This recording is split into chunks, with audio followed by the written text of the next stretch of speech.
So what are we getting into this week? We're going to be getting into typography, and I'm going to go over the assignments really quick with you. Just like last week, take this as a preview. We're going to be getting into the assignments more, Wednesday, Thursday. Today is kind of introductory, get our feet wet with this idea of what typography is. And then, as we get into Wednesday and Thursday, I'll be taking you through the assignments and doing more of a demonstration. So today is introducing typography, the different terms for it, the basic text tool. That will kind of pair into your reading and your discussion. And then Wednesday, Thursday, we're going to get into actually demoing the assignments. So for the week 1 assignment, I am going to post an example for you guys because I wasn't even sure what this was until I researched it. But what you guys are going to be doing is an anatomy of font type specimen poster. And what this is essentially is creating a poster based on a specific font. So you're going to choose a font family. This says Google fonts or Adobe fonts. Really, you could just use what's in Photoshop. Just find one in there. And then from there, research the history, classification, and intended usage of the chosen font, and design 11x17 vertical specimen poster that features the selected font family, including at least 3 weights and styles, if available, includes upper and lowercase numerals and specific characters, demonstrates kerning, leading, and alignment usage, incorporates hierarchy, structure, and visual balance, includes a brief paragraph describing the font's history and common use cases. So I do have a preview of what that looks like. I am not going to demo this in class. That's one thing I do want to tell you guys, so maybe I'll go over this in week 2. I would bore myself demoing this. So I'll probably make a post about it today so you guys can see what this looks like. So this is kind of a mock-up poster I put together on the Roboto font from Google Fonts. And this is written in the Roboto font, so you can see kind of a write-up, the font family, the weights and styles. I think this may have not come through quite accurately because those don't look accurate. And, basically the rundown here of each of these, and this would be in that specific font. All right. So I'll post this as an example so you guys can kind of see this and follow along with it. But what you're going to do is pick a font, and you can pick any font. You could pick Times New Roman, you could pick Arial, Calibri, as long as you guys avoid wingdings. Wingdings have no purpose. I don't know why they exist, but that's going to be essentially what you guys are doing for the assignment. I kind of saw some mics popping on and off there. Did anyone have any questions or comments before we kind of move on to what's next this week? Just so I can make sure that's addressed. Might have just been people joining us, though.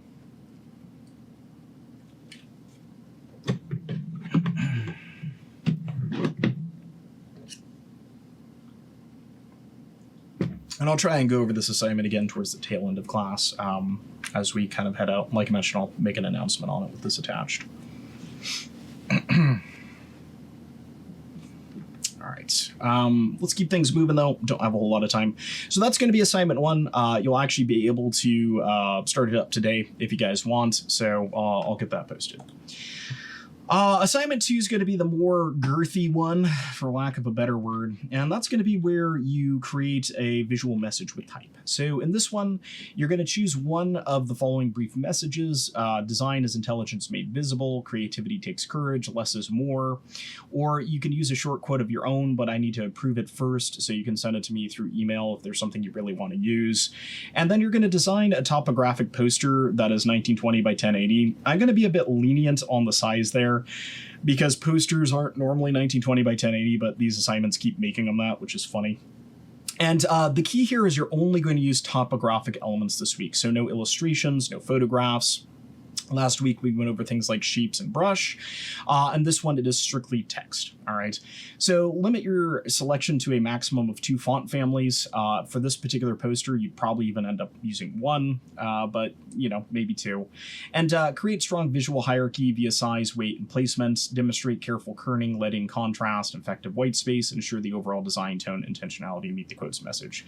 So this is going to be something we're kind of working towards this week. It's not something I expect you guys to start today, but think about, what a topographic poster is.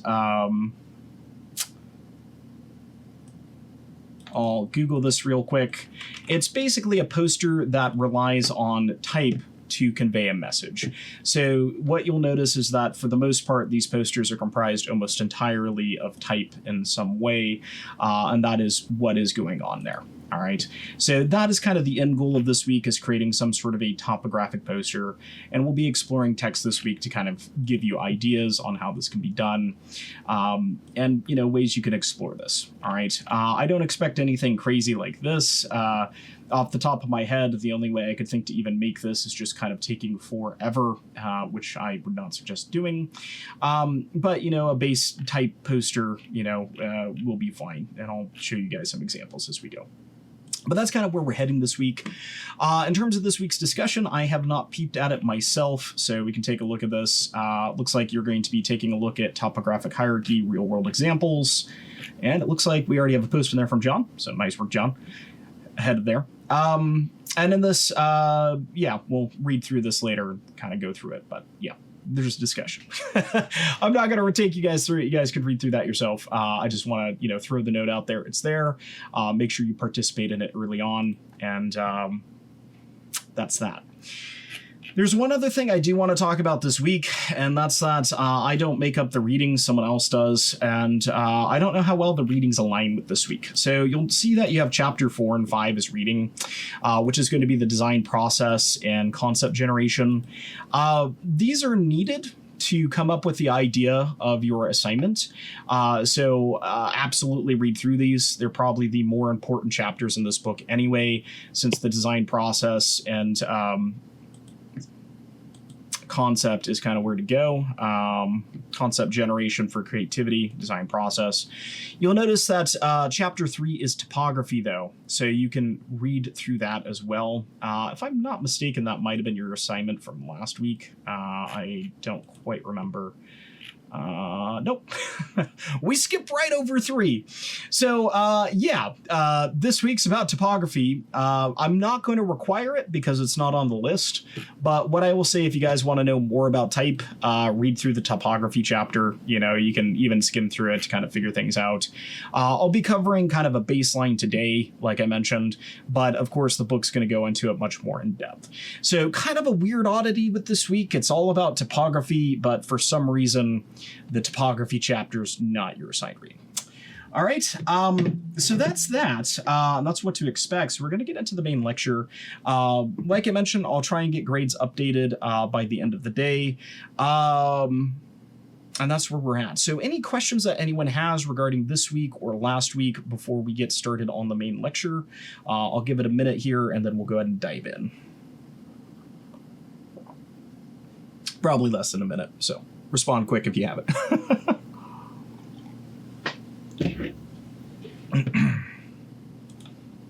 All right, cool. Looks like it's probably good to go. Any questions that, don't get in here, we can address towards the tail end.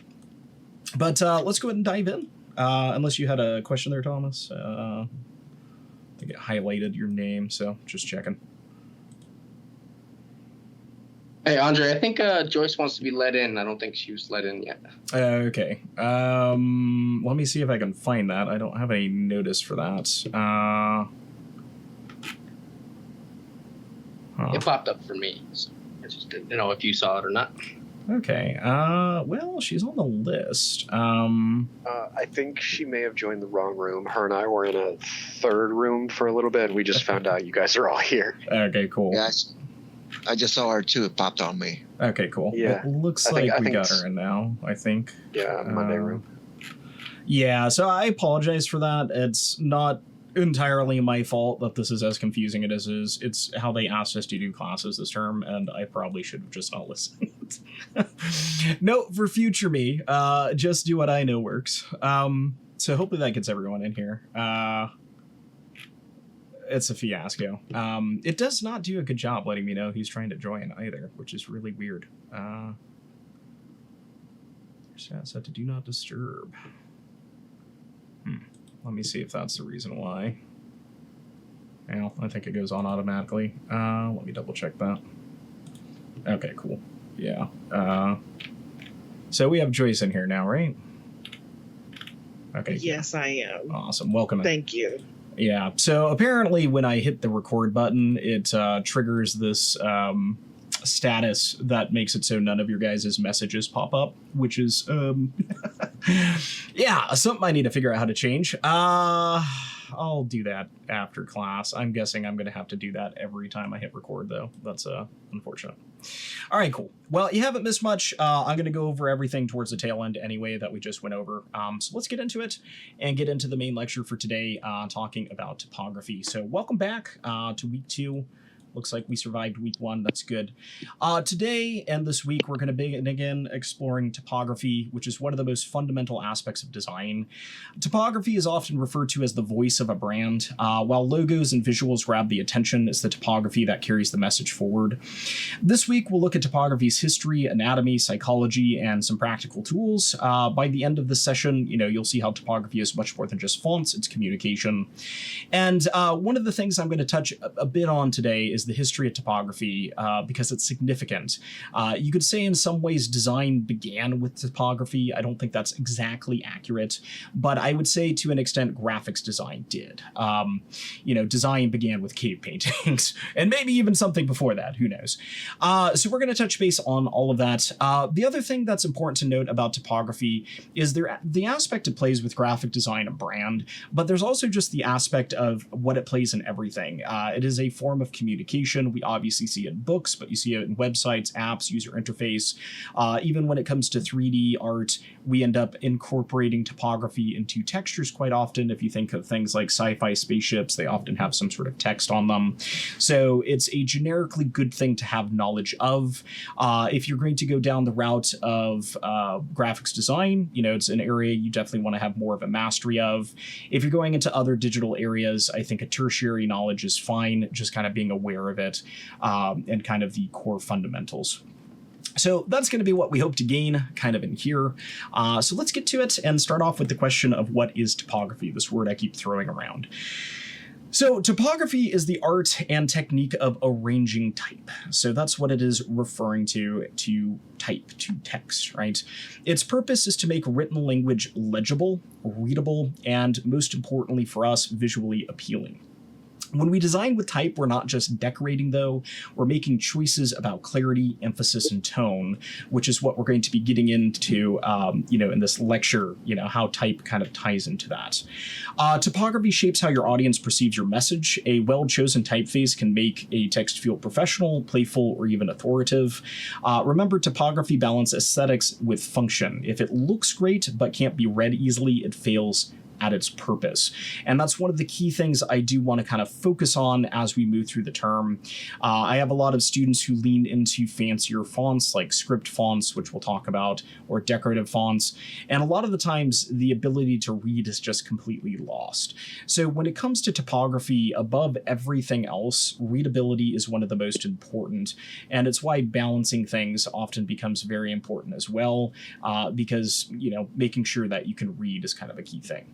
Now, I want to talk a bit about the topographic poster assignment that I mentioned for assignment 2. This is an example here I'll kind of keep bringing up. This is kind of an example of what you might be aiming for. Notice this poster just makes use of text in its entirety, but using text, it's also leveraging some of the other design elements, such as shape. You can see that it's being utilized in a rectangular shape.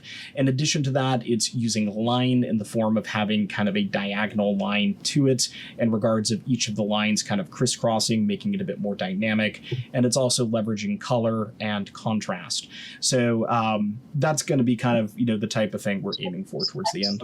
That's what typography is. Now, typography, it really begins its roots in the history of writing itself. Some of the earliest systems of writing were cuneiform, which was used in ancient Sumer around 3400 BCE, and Egyptian hieroglyphs. That's some of the earliest writing that we actually have. These systems weren't topography yet, but they introduced the idea of arranging symbols to carry meaning. Later, runic alphabets and other scriptures across culture played both functional and cultural roles, from trading to conveying spiritual power. And typography builds on these traditions. It's a continuation of humanity's effort to communicate ideas through visual symbols.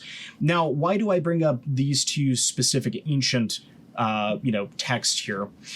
Cuneiform in particular, it's not terribly exciting. It's just that it is early, and it kind of established some of the beginning things, such as writing in lines, writing in paragraphs, grids, all that kind of stuff.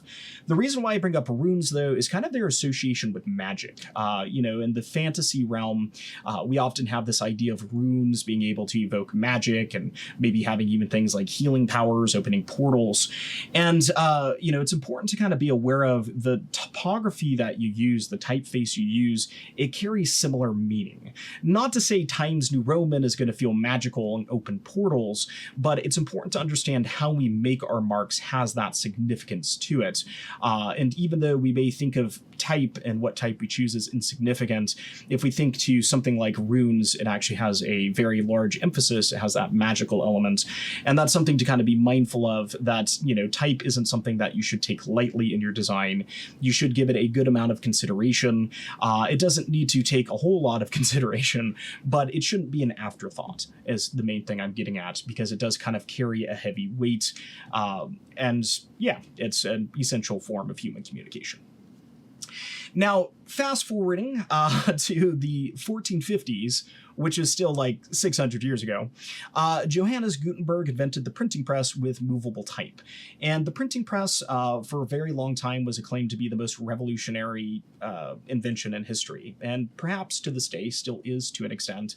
It's hard to contend with things like the internet and AI, but this was the turning point where typography actually became a craft. Movable type allowed printers to reproduce text on massive scales, which democratized knowledge and fueled revolutions in science, religion, and culture.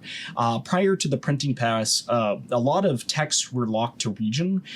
They had to be done by hand, so they were very expensive to produce, and it was something that was almost entirely monopolized by the rich.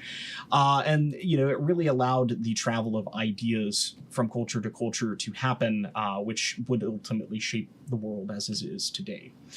Another significant aspect is typography was no longer handwritten. Prior to the printing press, it was created by scribes, which were writing with quill pens.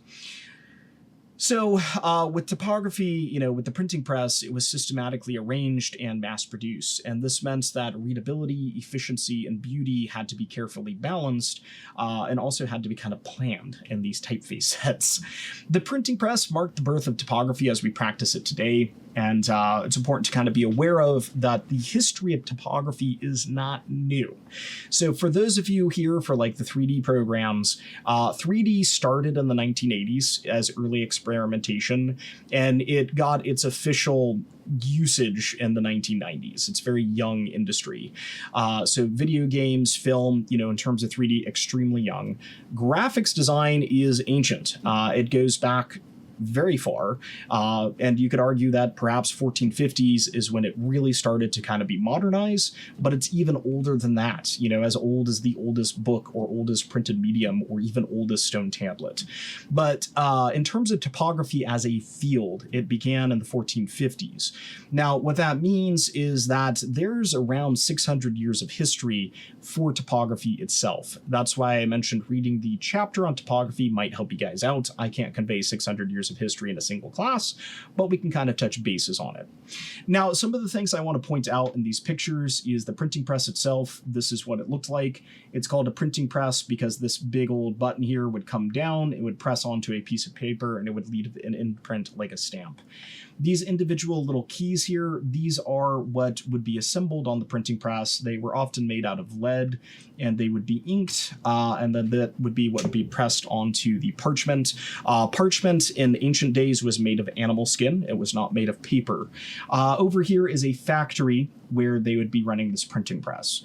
Now, another connection I want to kind of make here as kind of a thought experiment for all of you is that these printing presses do not exist anymore. They have been replaced by conventional home printers. There are places that still run printing operations. For example, if you go to UPS, UPS not only delivers packages, they print signs. And for those of you who are looking for a particular level of entry job, UPS does have graphics design positions. With the skill set you have, that's a job you could seek out and you could start get experience in now at the end of this class.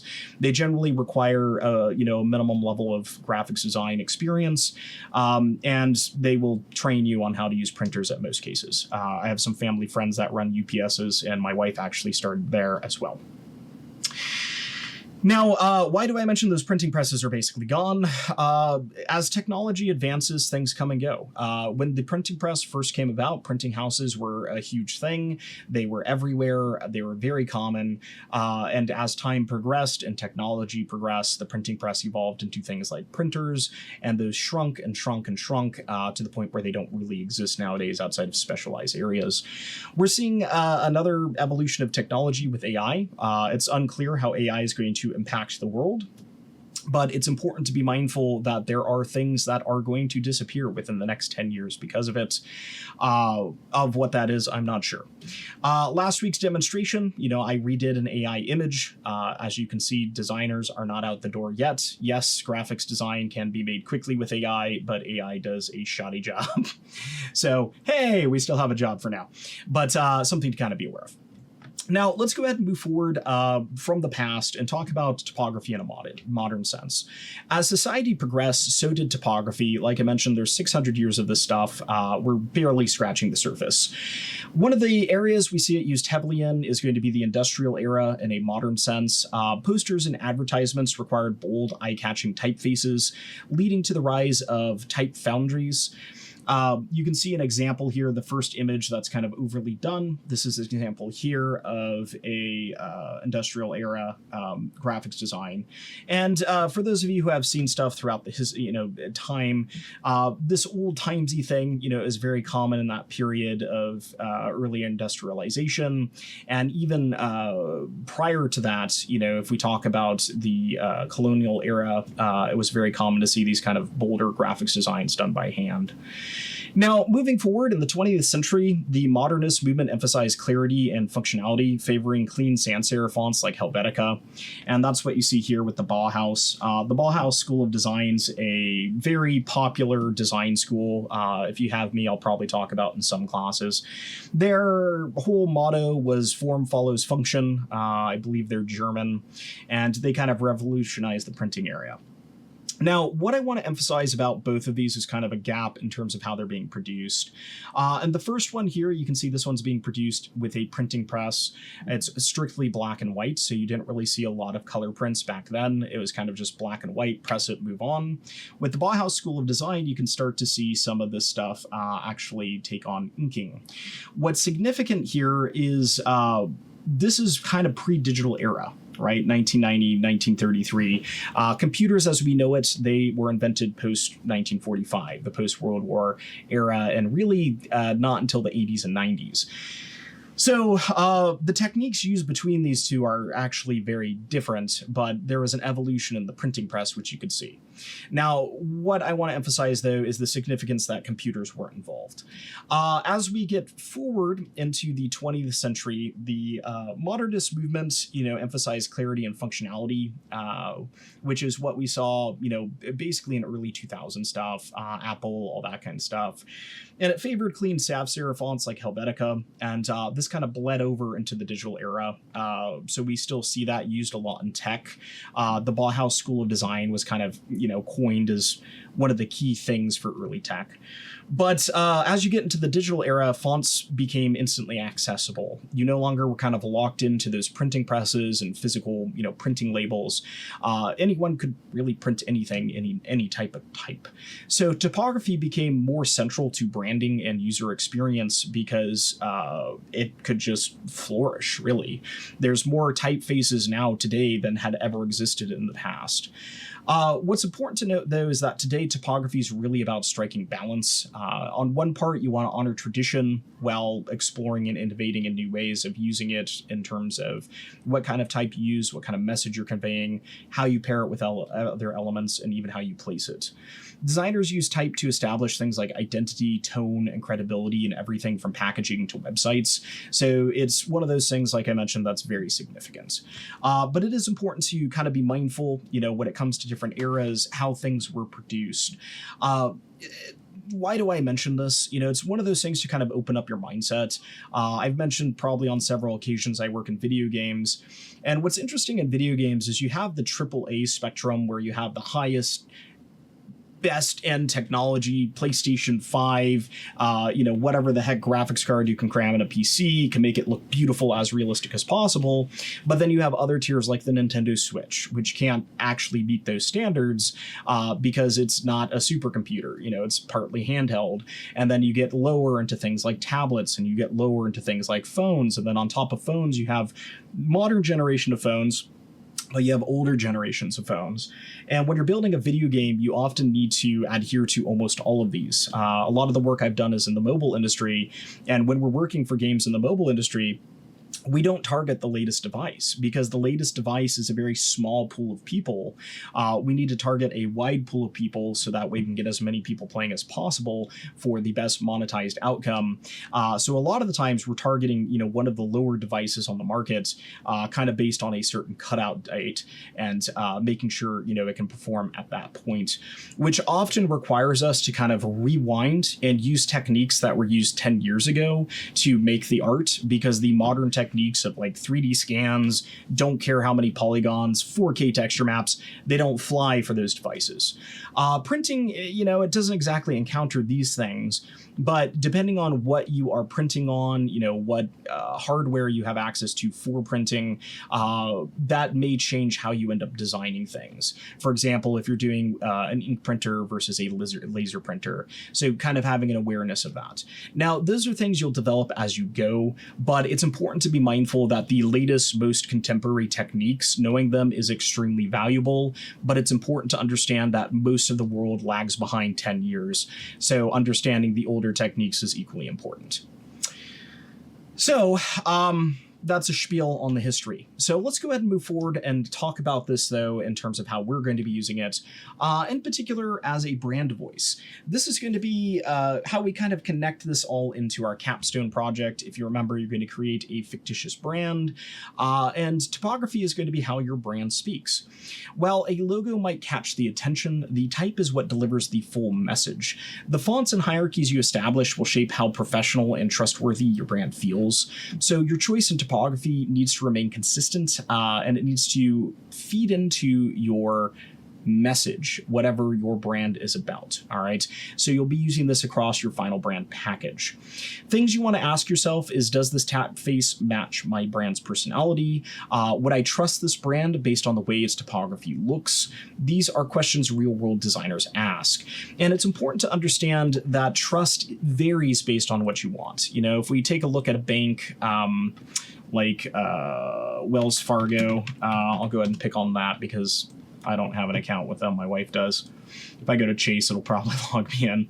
But, the various type they use on things like their ads, their business, it all kind of feeds into their look. And I guess I'll go to their app to see if we can kind of see this.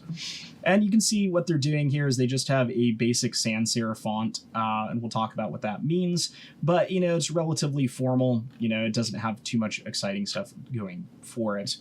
If we compare that to a different brand like Nintendo, Nintendo might be making a different use depending on what kind of products they're selling. And it's kind of hard for us to tell, but I can notice instantly they're using a sans serif font, but it's a little bit thicker, bolder, a little bit more rounder in terms of the choice. Usually it's more prevalent in things like advertisements, but it's something to kind of look for in different brands. So, what the heck did I just talk about? I talked about different font classifications. So some of these you may have some familiar with. Font classifications are going to be categories that fonts fall into, and each carries its own personality and sort of its own use. So the first one is going to be the serif font, which is one of the older ones. Serifs have small strokes at the end, and they feel very traditional and formal and authoritative. I was actually surprising to see Wells Fargo not using one of these. Times New Roman is a use of or an example of this. It's one you guys probably used quite often. And in some ways, we can think of it as the print font. It's very common to find it used in books. Now, this is a sans serif font here. I'm using Times New Roman, and you can see these little spikes here on the S. that is what a serif is. And I said it's a sans serif font. Excuse me, it's Monday. It's a serif font. So these little spiky things at the head, these little tails, those are known as serifs. Serifs, like I mentioned, they're generally formal. They're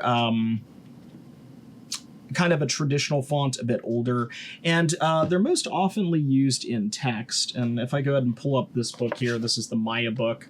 And the text in this book, for example, they're using probably Times New Roman serif fonts. And, you know, it's kind of elegant. It's nice to read. That's where we see it used a lot. Now, the sans serif font is going to be a more modern and clean design. Sans serif fonts do not have serifs at all. The term sans means without, so sans serif literally means without serifs.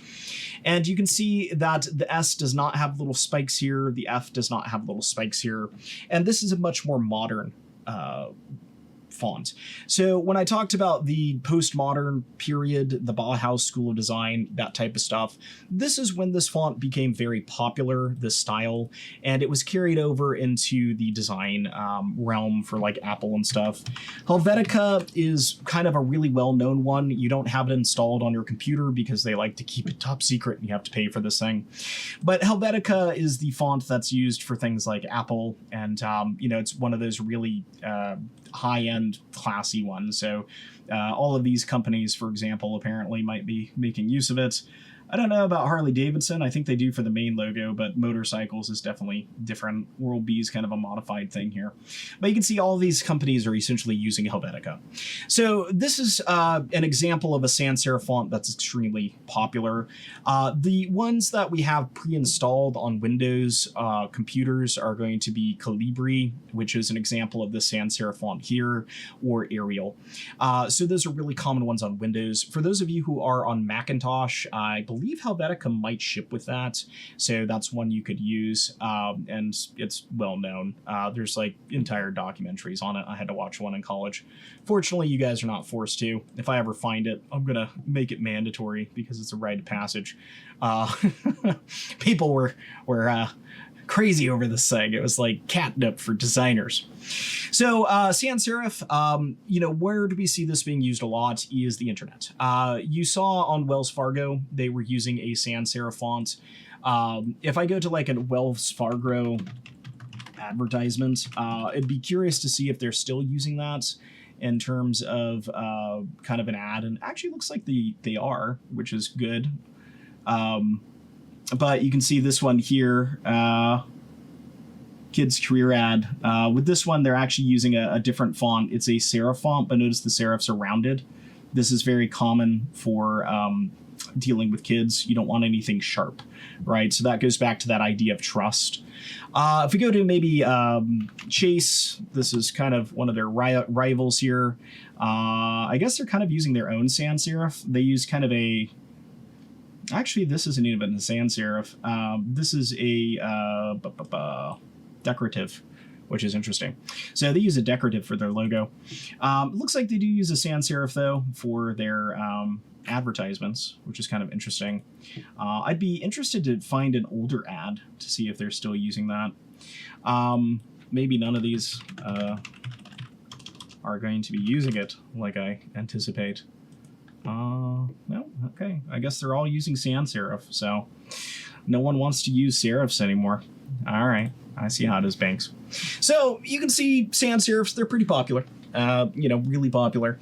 And like I mentioned, it's a more modern thing. It's used a lot in web, which is the reason why people are using it heavily. Serif fonts, they're kind of harder to read on a computer screen because the little serifs carry over. The other thing is sans serifs are very useful for motion graphics. The reason why is they read quicker, and that's kind of why we're moving to sans serif for a lot of modern design. In slower formats like books, you know, serifs are more favored. Now, the next one to talk about is going to be slab serif fonts, and these are fonts that are bold, strong, and impactful. Slab Serif fonts have blocky serifs at the end, and Rockwell's an example of this. So this is a Rockwell font you see here. And you can see instead of having these nice little spikes, it has these larger, chunkier squares. So that example we just looked at of kind of the Chase advertisement targeting kids, it had large rounded edges. That was probably a slab font of some sort. The next one is going to be script fonts, and script fonts feel very personal, elegant, and expressive. This is an example of Brush Script MT, which ships with Windows, and you can see it actually looks like a written cursive letter. Now, these are generally something to avoid. Almost in entirety. They are things that should be used very sparingly and almost exclusively in the graphics design side of things. So what do I mean by that? Graphics design is not raw communication. It is an artistic expression of communication. So this can often be used in terms of a logo, which you'll see used on a lot of sports teams. You'll be seeing it used in Coca-Cola. You might also be seeing it used for things like crafting or sewing, since it kind of looks like a needle thread. So those are all very common, but it is very, very, very, very rare to ever see script being used for the purpose of paragraph style text for communication, or even for headers. Usually script is almost exclusively designed for things like logos. So I want to emphasize that the handwritten look, it's rarely actually used in a professional capacity. The final one is going to be decorative fonts, and decorative fonts kind of fall into the same category. They're highly stylized and often attention grabbing. This one here is an example of one called Joker Man. And these can be used for headers, similar to how script can be used. In many ways, decorative fonts can be more readable. Sometimes they can be less readable. It just kind of depends. Same kind of rules as scripts. They rarely ever are used for paragraph style text. They're almost exclusively used for headers and logos. Now, with that said, you can find a lot of creative fonts. There's a website that I go to called DaFont. And DaFont has a lot of free font downloads. You need to read through the licensing, but a lot of these do fall into different categories. So right out the gate here, you can see this one here is a script font. This one here would probably be categorized as a decorative font, but it's using serifs. This one's script. This one's decorative. This one here, for example, is technically sans serif, but it's decorative because of its design. And there's a lot of interesting ones, like the one Disney used called Waltograph. Waltograph is free to use on personal projects, but you cannot use it for commercial projects. I did some graphic design for my sister-in-law's wedding because she's obsessed with Disney, and I utilized this. So if you guys wanted to use the Disney font for anything, you can see it used here. This would be one that falls into the category of either script, because it kind of looks handwritten, or decorative. Sometimes it kind of bridges the area.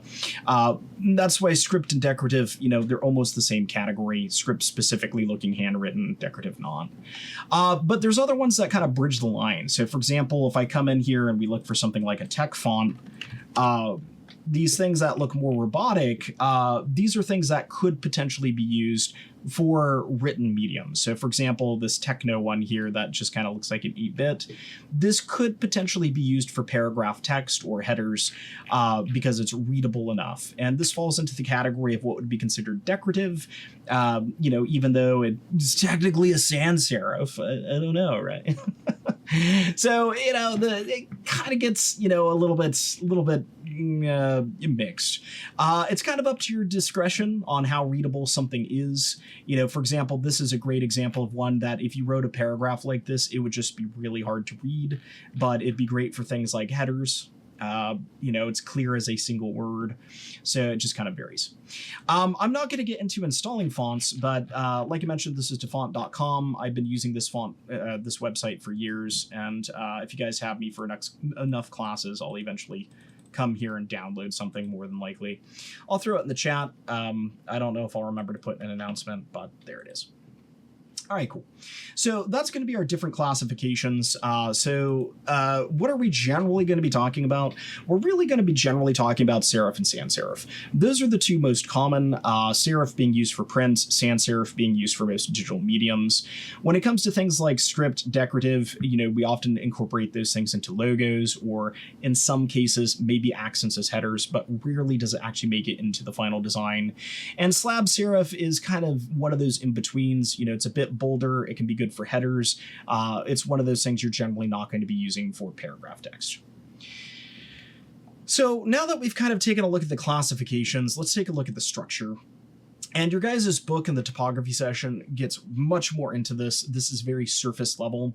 One thing I want to emphasize is for those of you who are not going to become font addicts, I'm saying the word wrong, and completely obsess over this stuff, it's good to have an awareness of this, but it's not necessarily to know all of this. So, hey, let's get some exposure here. So to use typography effectively, you need to understand its anatomy.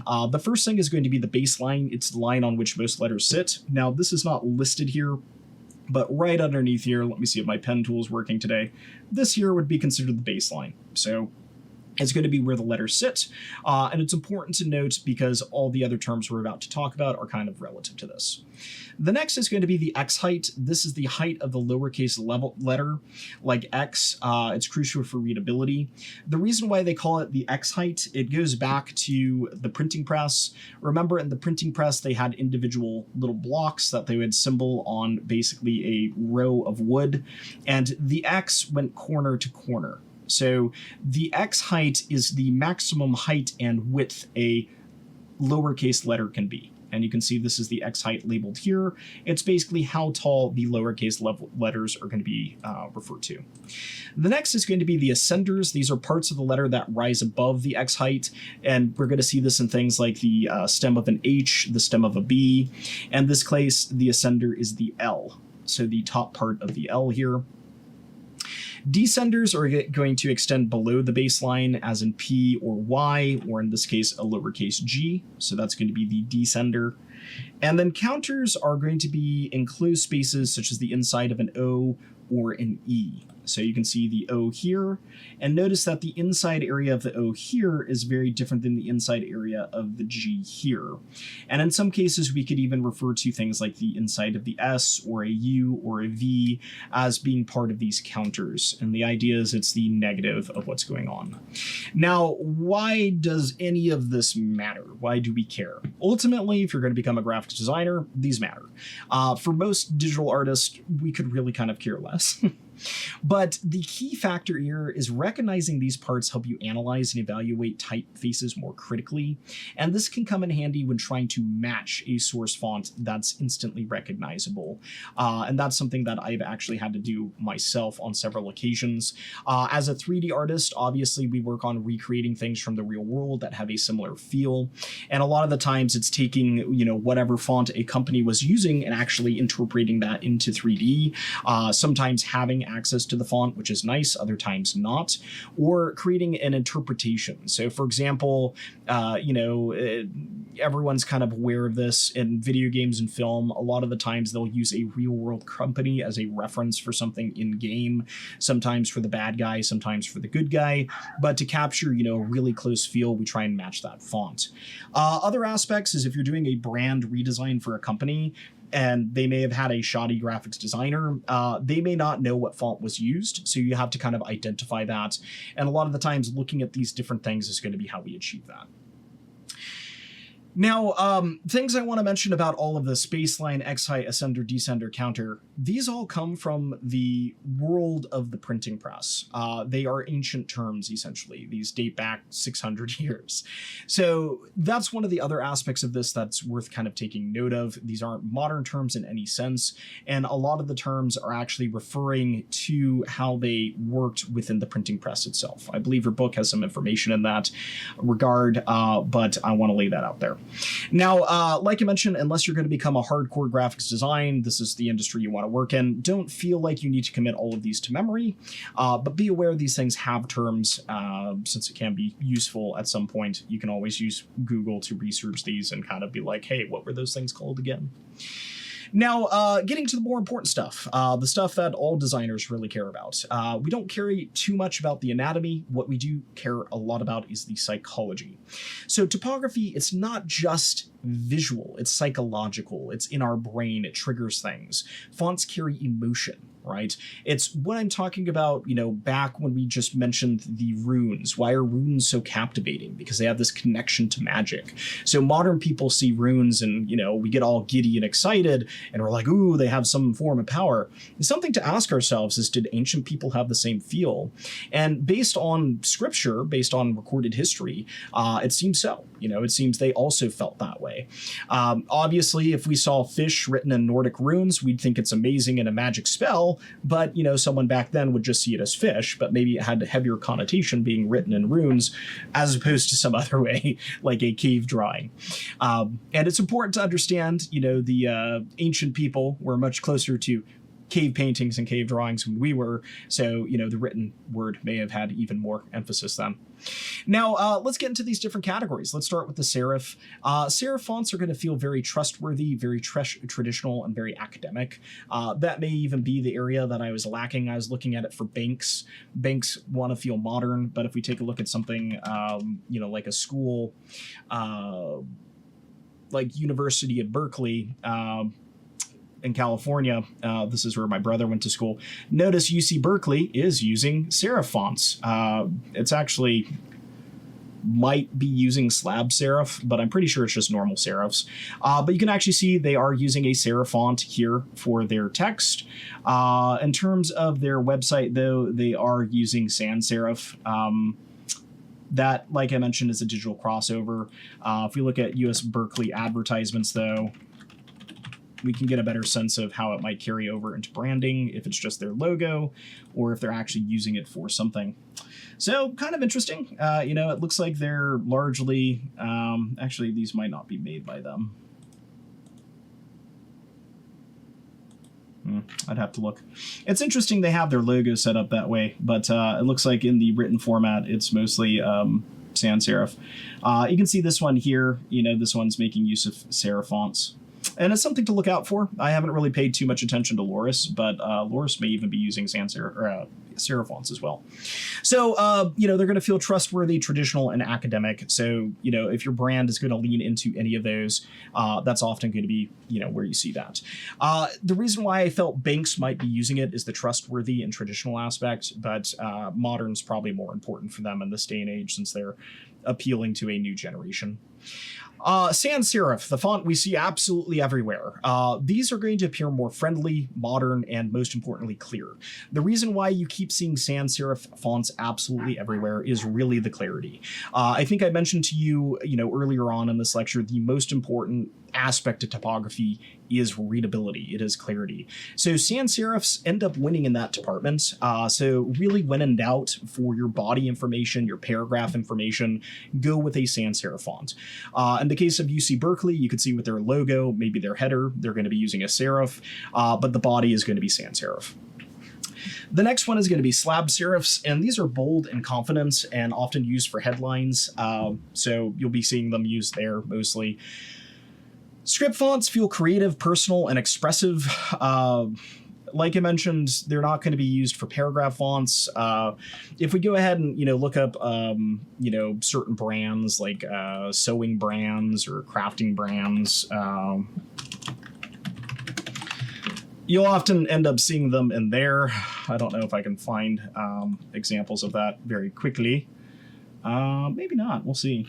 It's coming up with specifically sewing machines, though, so I'd have to look for something different, but you often see it, used in the creative field to some extent. That's where we often see scripts being used.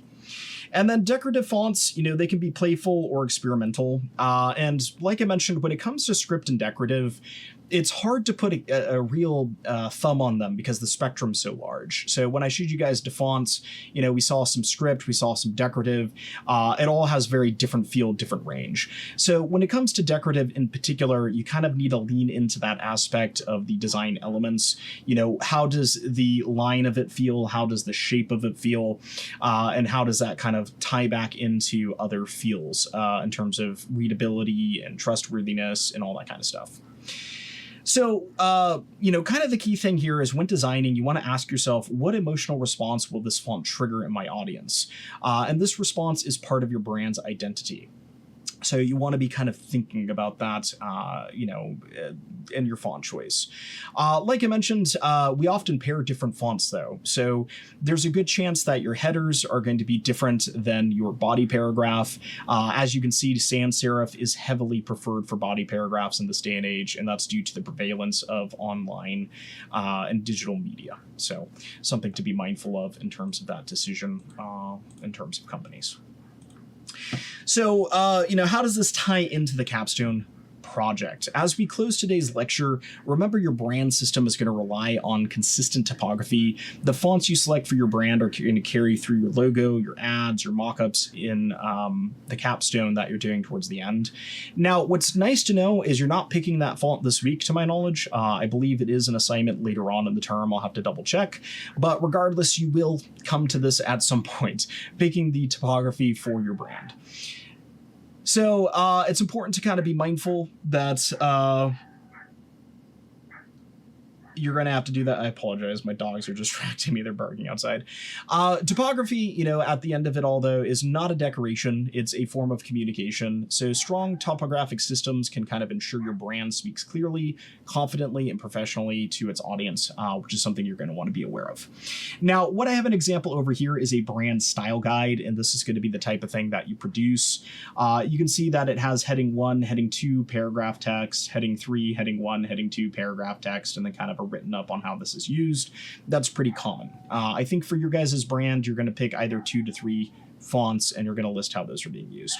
So we'll get to that later on, but it's kind of what to expect.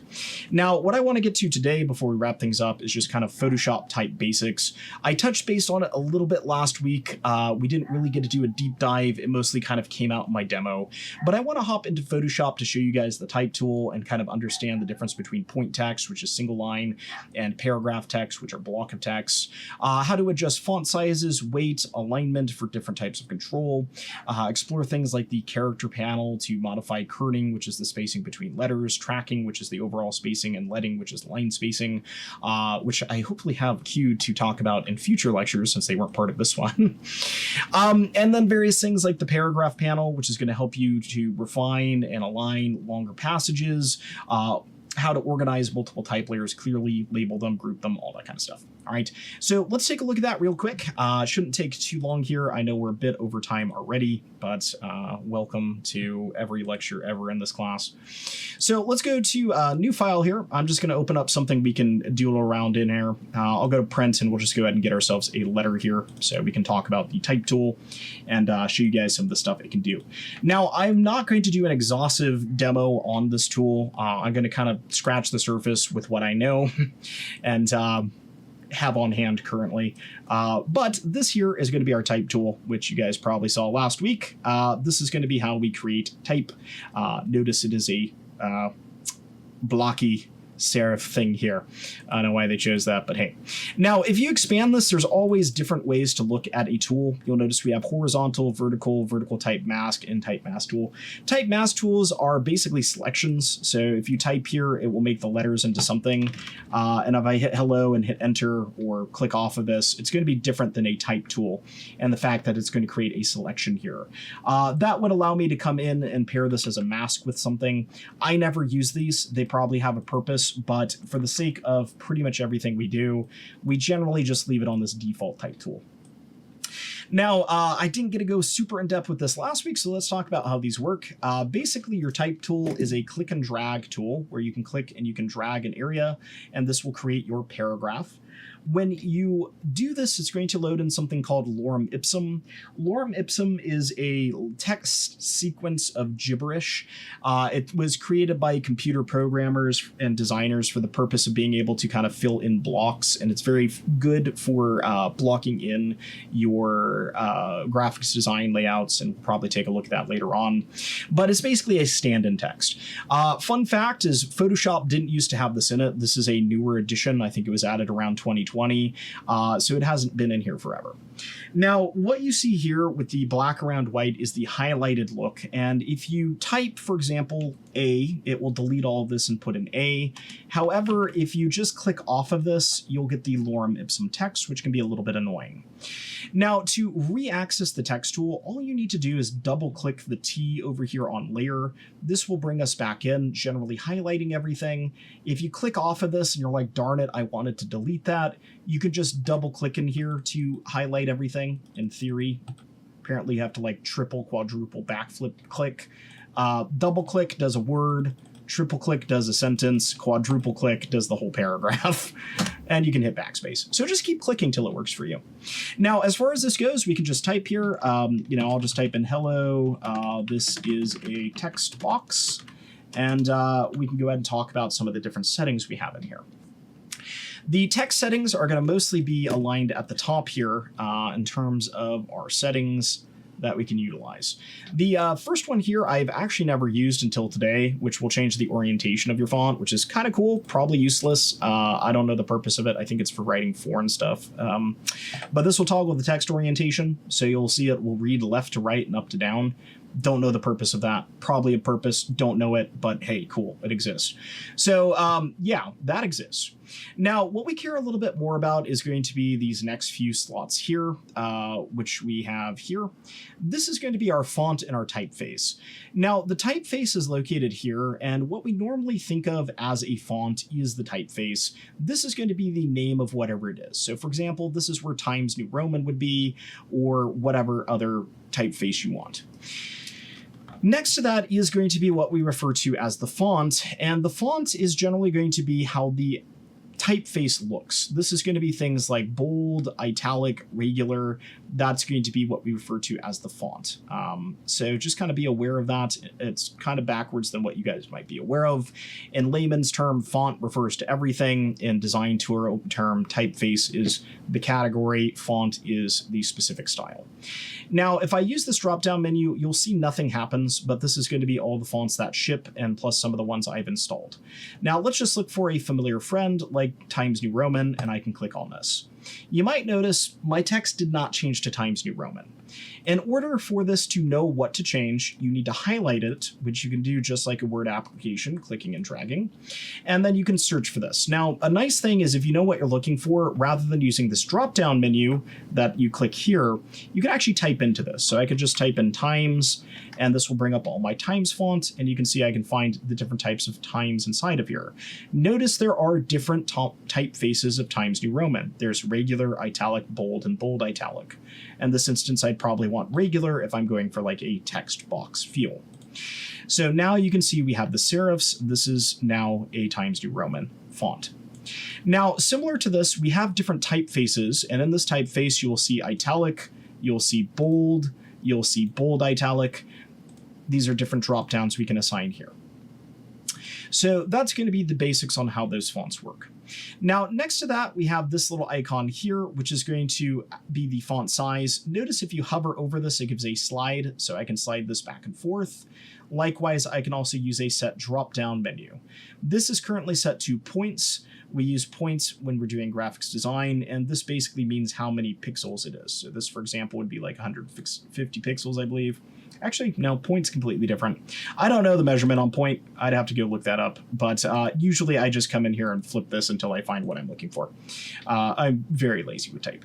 But you can also click and drag here to change the size, and you'll see it adapts with the paragraph. Next to this AA stands for anti-aliasing. Anti-aliasing is the smoothness of a type. So let me increase this, and you can see how these look nice and crisp. If I switch this to none, you'll see that if I zoom in here, the edges got jaggedy and look very old and old computery. So you'll see how those are kind of chipped away at versus, if I come in here and do crisp, how it crispens those out. This is something you almost never change. I don't know why you would outside of doing a stylized piece, but it exists. Now, next to that is some stuff you probably recognize from other software, which is going to be your paragraph alignment. I've made this large enough so we can see that. Currently, it is centered. If I use the over area, you can see that there. I also don't know where my typing went. I'm a little bit confused here. I lost my E somehow. But you can see you can margin to the left, margin to the center, margin to the right. Next to that is going to be the color of the font. It's currently set to black. I could set it to red. I could set it to green, whatever color I want. Be mindful though, you can also set it to the color of your background and it's completely hidden, which doesn't have a great use, but hey, white on white, there you go. Probably switch to black on white. Next to that, we are going to see this box here, which is our warp text box, and this is actually really cool. The warp text allows you to do different things to this. So for example, if you wanted to do this in an arc, you can set this to an arc. You can bend the arc here. You can add things like horizontal distortion, vertical distortion, and you can really change the angle of the font. This will come in handy with your guys' poster. It allows you to do some cool stuff with just font. Look at that, I made the Star Wars credits. And you'll see there's all sorts of different ones here. I'm going to let you guys experiment with these. I'm not going to get into them super in depth, but they're here, and you know, you can do some cool stuff with them. So play around with it, you know, see what's in here. And apparently they have a fish. That seems useful. And yeah, it's cool. Play around with it, do stuff with it, make cool text stuff. All right, I need to get rid of that though, so let me set this back to none. Following that, we're going to have the character tab, and this is what I used heavily last week. This is going to be where you control the different types of characters, you know, relatively extensively. You'll notice we do have a font drop-down menu here we can change. It's important to note that unlike other, well, actually, I guess technically you could do this in anything.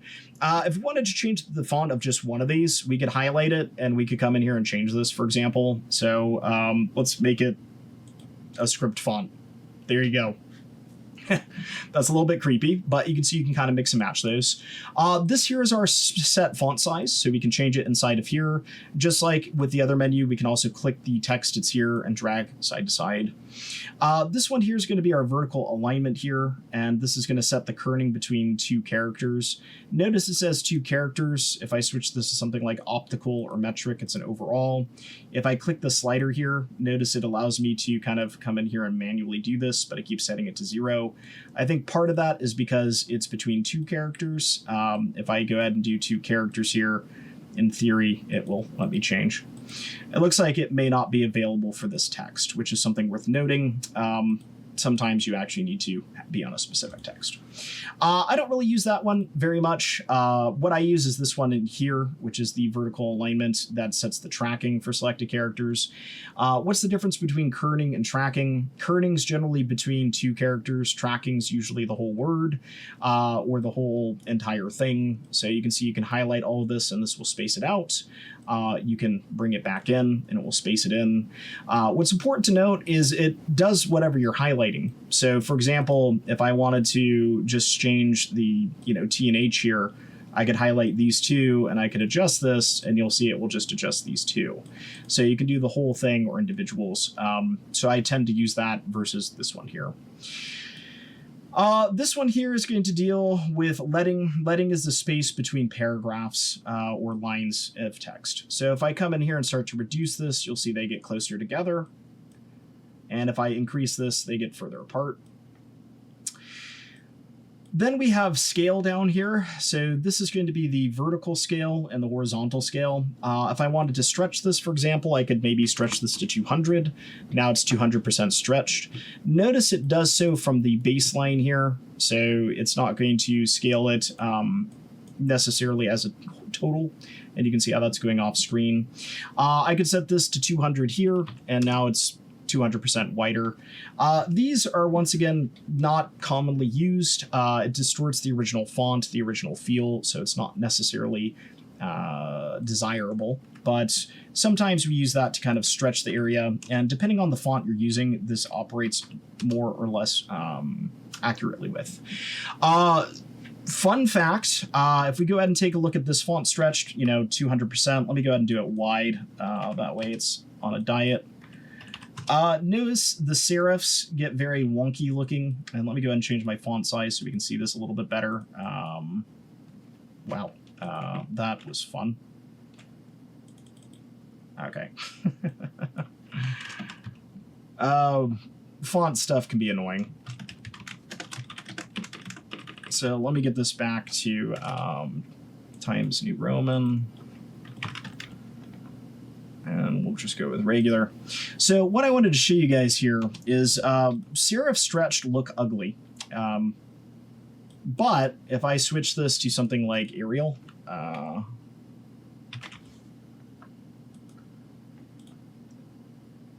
sans serif don't look as ugly. This is another reason why sans serif are often preferred in design. They're a bit easier to manipulate because they don't have those serifs which create kind of an anchor point for, you know, everything. It often is a little bit easier to work with these due to them being able to be stretched and distorted without feeling quite as ugly or stretched. Other things we have access to here, this is going to be the baseline shift. So remember, the baseline is the bottom here. If we adjust this, it's going to adjust where the baseline is for these. And that can be useful when using things like the scaling. Generally, we don't mess with this. Now, underneath this, we have what we might consider our faux options. We have our faux bold here. Faux means fake. And if we click this, it will make it fake. Why is it a fake bold? Notice the typefaces up here have bold categories. So for example, if I come in here and we use narrow bold, this will be using the bold font.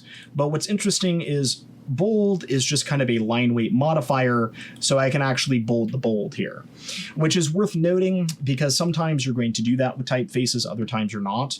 These exist primarily for typefaces that don't have the feature built in. All right, not all typefaces have this, and the reason why is you have to build an entire new type thing. It's a pain in the butt. It's a lot of money. So a lot of people will opt to use the faux option here. So just be aware these exist. The reason why it's called faux, it's not technically Arial narrow bold. If I had this set to regular, right, it's going to be the regular font here. So this is Arial regular, and if I click bold, it's not Arial regular bold. And if we take a look at that, we might be able to see a difference between the two. Hello, this is text. So if I go ahead and switch this to something like the regular narrow bold, notice how different that is, right? It's shrunk in there. So all those things we talked about, kerning, tracking, leading, all the different little components between spacing, it can kind of differentiate, you know, a bold text versus a faux bold text, which is what I want to point out. Notice that all these letters are a little bit taller. These ones are a little bit wider. It has a completely different feel with the faux bold than it does the actual, and you can see the difference. So fake italic, both these exist here. I use them all the time because I'm not a graphics designer that actually cares about the typeface. Other things we have that are very useful is all caps here. This is very good for headlines and you know, just kind of getting something that's all caps without having to type it.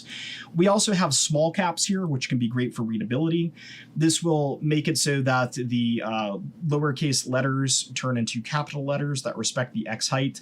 So notice that we still have a capital T that's taller than the capital H. And then we have the subtext and subscript and superscript here. So subscript is going to go above. I don't know how to describe this, so let me just show you. Let me switch this so the H is there. You can see that moves it upwards to the top part of the section.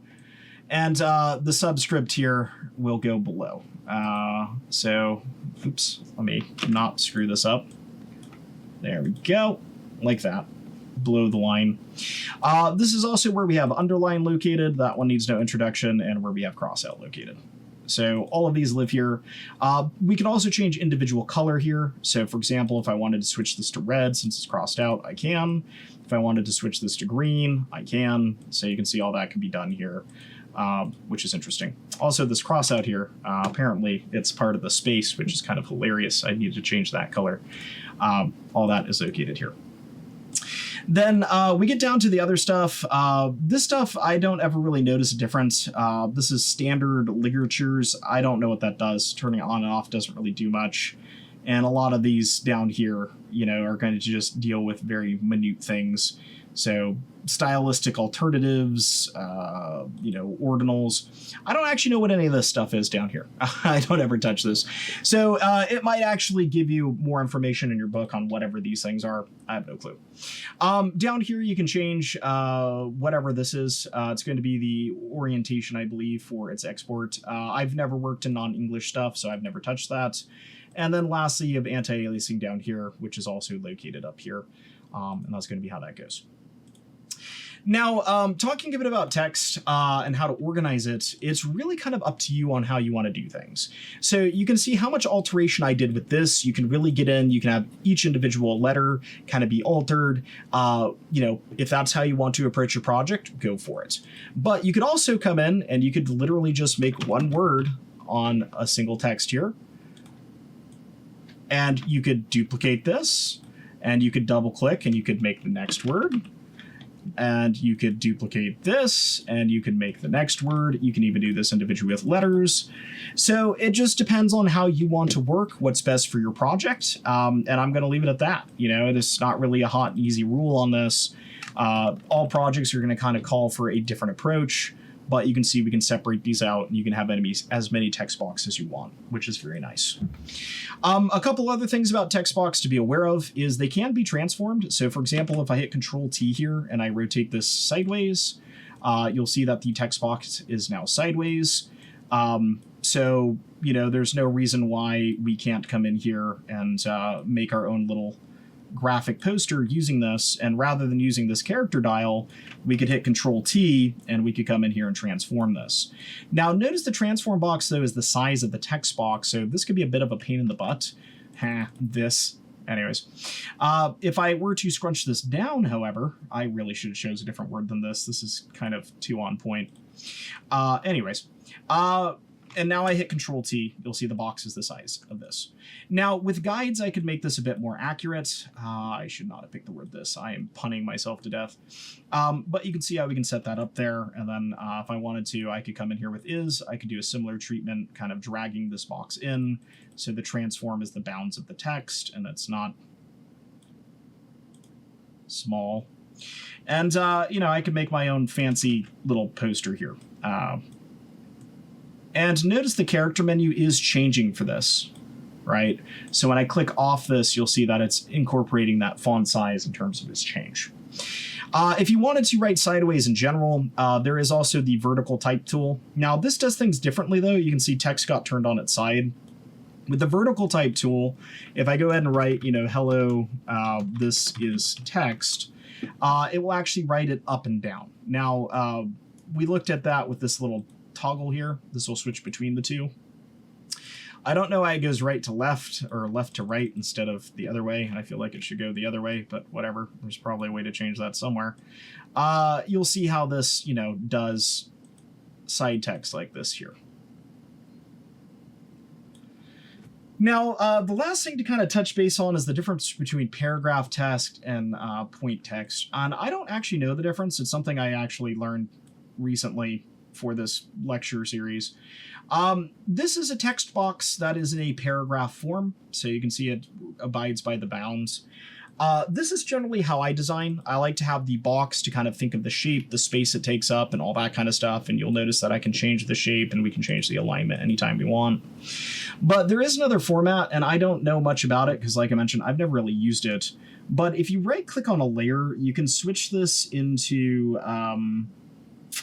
let me see where it's at here. Point text. You'll see this option here called point text. And point text is designed for single line text rather than paragraphs. If I go ahead and convert to point text, you'll see that it kind of tightens in that alignment there. And what it has is individual lines here in terms of the placement, and we can actually see the baseline. When I double click on this, we no longer have a paragraph though, which is worth noting. And if I play around with this, I don't really know what this is basing this on at all. So I don't work with point text, but if anyone encounters point text and needs to know how to access it in Photoshop, you simply right click on your text layer where the words are, just to be specific, and it's convert to point text. And if you want to right click and convert to paragraph text, you can convert to paragraph text. So I think that gives us a bit of a crash course on text here and the text tool. I'm going to kind of leave it at that for today. We'll be incorporating this a bit more as we go, but hopefully it gives you an idea of the flexibility of this and different ways you can use it. I'm very much a fan of brute force design, meaning that whatever way you know how to use the darn thing, use it that way. This is an example here, just using the transform tool. You know, you have all these fancy menus, all these little doodads. Sometimes it's simple enough to make the darn word and move the darn word to where you want the darn word to be. So yeah, I'll leave it at that, but hopefully give some examples. So let's recap assignments real quick and get you guys out of here to get your day rolling. And talk about where you can go from here. So one of the things I want to call out is the reading. You know, do the reading. That's going to be what tomorrow is kind of all about. One of the assignments you guys can start is going to be assignment 1. Like I mentioned, I'm going to make a post about this for an example in terms of creating an anatomy of font poster. What you guys are going to essentially be doing for this is that example I showed you guys earlier. If I come into the assignment examples here, this is going to be the type specimen poster type thing you're going to be doing. And I'll go ahead and create a announcement with this in it so you guys can see. But what you're going to do is you're going to pick a specific font family. For example, this one's Roboto. You're going to put in the weight styles, Roboto regular, bold, italic, the upper cases, lower cases, numbers, special characters, kerning examples, leading examples. Those are the individual lines, alignment, headline, subhead, body text, and kind of the font history. The font history is something you guys can Google. So for example, if I wanted to look up like the font history of Arial, if I could spell that, you can find the history here and basically slap it on there. So just for the sake of demonstration, I know I've been going for way too long today, but let's take a look at, you know, what that might look like here and how you might approach it. Individual lines is how I would probably do it. So in this particular one here, you know, if I was going to use Arial, I would do font, family, and then Arial, if I could spell that right. As far as Google fonts and that kind of stuff, I don't even know. I don't know what an Arial is. This comes with Windows. So, I don't care if you put Adobe font, or you could just leave it blank, quite frankly. But there we go. So font family, Arial, I could put type specimen poster, whatever. And then the next thing I want to do is, you know, come down here and we'd look at something like, you know, weights. And I'd probably type this up in Word. And styles, and then we can give our specific example. Now notice I have a type box that's way too big and I just don't care. I'd want to do more of the design stuff I did last week. We're kind of over time here, so I'm not going to get into that, but there's regular. Then I could come in here and do narrow, and then I could come in here and I could do, you know, italic. I'll come in here and do narrow, bold, italic. And the list is going to go on for this one. I should have picked a less used one here for this. I already did italic. That was narrow italic. I guess I need to be specific. So basically, I'd go down the list here, right? We'd go ahead and put this in the corner and then, you know, make that a nicer looking size. For those of you who experimented with grids last week, I'd suggest using grids to kind of make this look nice. You could also just kind of make a guide for yourself to kind of follow to make it snap to. And that's an example of weight, you know, styles. We could even come in here and choose to use something like the bold font there. That way we have separation. And then, you know, as we move down here, we could get into the alphabetical stuff and use our entire keyboard. So this would be our uppercase. I'll go ahead and margin that to the left so it doesn't look awful. I'll go ahead and switch this to, yeah, maybe uppercase. Switch this to regular now, and just go through the alphabet. A, B, C, D, E, F, G, H, I, J, K, L, M, N, O, P with shift active, and then I do the same for lowercase. So hopefully it gives you guys kind of an example. Like I mentioned, I'll go through and I will give you guys this as an example to follow along. Basically, you're just going to take whatever typeface you made and you're going to make this as a version of it. And that's going to be assignment 1 for this week. All right. So like I mentioned, I'm not going to sit through and demo that whole thing. I'll give you guys this as an example, an announcement after this class, but that's going to be assignment 1. Absolutely no reason you guys can't knock that out tomorrow. So feel free to get started on that. And then we'll be working towards the week 2 assignment, which is going to be creating a typographic poster as we go throughout the term. Just to kind of reiterate what that might look like. You know, a typographic poster is a poster that is making use of type. So if I go ahead and swap this here, this is what I'm talking about, is something similar to this. And we'll touch base on that again later this week. I'm not going to get super into it today, but, you know, be thinking about what you might want to do and maybe start gathering some references. All stuff we're going to talk about as we move forward this week. So if you're completely lost, don't worry about it. But you're going to choose one of the following message design as intelligent made visible, creativity takes courage, less is more, and we're going to create a poster using our design elements with that. All right. Other than that, participate in the discussion, do the reading. That is where we're at for week 1. So we are overdue about half an hour here. I apologize for it taking this long. We did get a bit of a late start too. Any questions that you guys have from today's lecture that you would like addressed before we wrap things up, or from last week as well? I guess any questions in general before we call it a day here?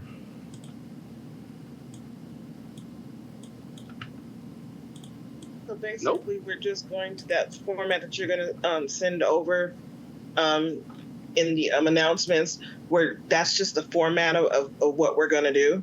Yeah, it's like the outline of what we're going to do. It's not exactly the outline. You're just going to do this with your own text. So, for example, you know, I used Arial in the demo. I would just do this all with Arial. And this is using Roboto specifically. So, you know, we'd go through the different Arial fonts, the uppercase, the lowercase. But yeah, the one thing that's going to be different than this more than likely is going to be the font history and use cases. That's something you're going to have to go research. And like I mentioned, the nice thing is with Google AI, you just type in the font history of whatever font you choose, and it's probably going to give you something you can use there. With that said, this isn't an English class. This isn't a research class. This is a design class. And quite frankly, what is the purpose of this? A lot of the times we're presenting these sheets to clients so they understand what the font is, what it looks like, and including the history is so they know where it comes from. What does that mean? I really don't care if you rewrite the AI explanation Google gives you. As long as it makes sense, you know, it's appropriate, definitely read through it to make sure it's on par and you understand, you know, what it's saying, but feel free to copy and paste that as the history use cases is what I'm getting at. So that's, you know, essentially what you guys are going to be doing. So this isn't like a form you fill out, you know, it's kind of, I guess you could say, more of a mapping. You're going to take your font and then you're just going to create this for that specific font. And to be, you know, as specific, all these examples here are of that font. You know, these individual categories should be what they look like. Unfortunately, this example doesn't really have those in place. I don't even know if this is with Roboto. It's kind of a this demo. is just like a card that we would, like you just said, we would present like to a client, explaining what type of font and why we're choosing that, or give them the different options of what it looks like, because that's why you have the weight and stuff on there, correct? Yeah, exactly. Yeah. Gotcha. Okay. Yeah. So good question on that one. So that Joyce's question. Was there another question in that? I may have missed it. I think I heard 2 voices and addressed one. Do you want that in Photoshop? Yeah, so this one will do done in Photoshop. So a part of this, and you know, I want to emphasize that there are rubrics for every assignment. So if you guys ever have questions on how it is being graded, you can refer to that. So down here, they still haven't added my rubrics. Okay, I'm gonna have to track down my rubrics. I actually have them saved somewhere. Let me go ahead and find this real quick. Nope, that's the lesson plan. All good. Yeah, but design is going to be one aspect of it. So you will be doing it in Photoshop, which means you need to consider things like the visual hierarchy of the font size, the alignments, all that kind of stuff. We talked in week 1 about kind of the design element and layout, all that stuff. So those are going to be factored into the grading of this assignment. So good question there. And it says what to use down here. Photoshop document file. And actually, I should point this out. I don't know if students have been reading this. I haven't graded your guys' assignments from last week, so I don't know how bad it is. But I graded my other classes' assignments, and students just don't turn in the submission file requirements. So it's a .psd, which is a Photoshop document file, plus an exported JPEG, plus type history explained paragraph. You'll see this is in PDF or doc. And this particular one, feel free to include the history paragraph in the PDF, or not the PDF, excuse me, in the PSD, in the final image. But down here, you can always find the submission requirements. There are some classes I noticed it's kind of wonky for, like the digital illustration class has a whole bunch of software we don't teach. I don't know the deal with that. I have to go talk to someone about that. But those are going to be located there. So just kind of a heads up on that. And let me see here. Week 2. Let's see if I can pull up the syllabus. I'll post the syllabus manually, I guess, too, with the assignment example. So let me find our assignment 1 here. Real quick, that submission is at 5 p.m. on Sunday. Just is that correct? The submission. So it's going to flag it as late if you turn it in at 5 p.m., but I ignore that when I'm grading. I don't know why some have a 5 p.m. time and some have a 12 a.m. time. I grade on Monday. So if it's in by Monday, I'm not going to dock you guys points for it. So just kind of a heads up there. With that said, I grade earlier than this class starts. So basically have it in by Monday morning, meaning by 8 o'clock. So good question on that one. And if your guys' assignment ever gets flagged as late and it's on time, as far as I'm concerned, I don't deduct points. To my knowledge, the point deductions for late work is not automatically built into Canvas. It's something that manually has to be done. So good question on that. If you guys turn it in at 6 p.m. on Sunday, you will still get full credit. Same with 7 p.m., 8 p.m., 9 p.m. If you turn it in at 3 o'clock a.m. on Monday, you'll still get full credit. So good question there. So this is the rubric for that assignment. I'll upload it. You'll see font display, all characters, sets, and styles are well presented and organized. So this is the factor here that I want to kind of highlight. Well presented. This is going to mean you need to use a design sense. You need to think about the layout. Hierarchy and layout, outstanding use of alignment, spacing, and contrast. Those are things we talked about last week, right? Design elements.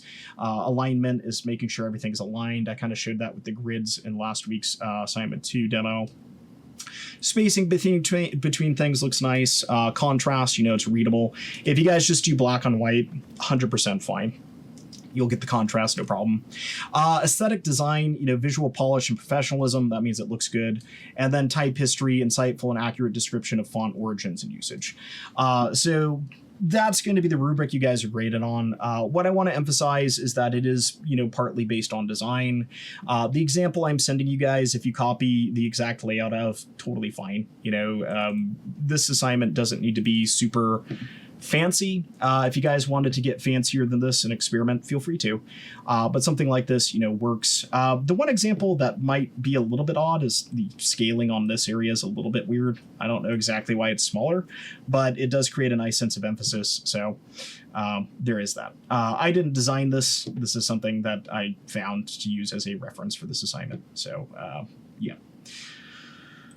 Okay, so I'll post this along with the example, so that way you guys have an example of the rubric. I fortunately had a backup document that I can refer to. So good questions. Any other questions that anyone has before we wrap things up for today's lecture, since we're getting a little bit long in our time here?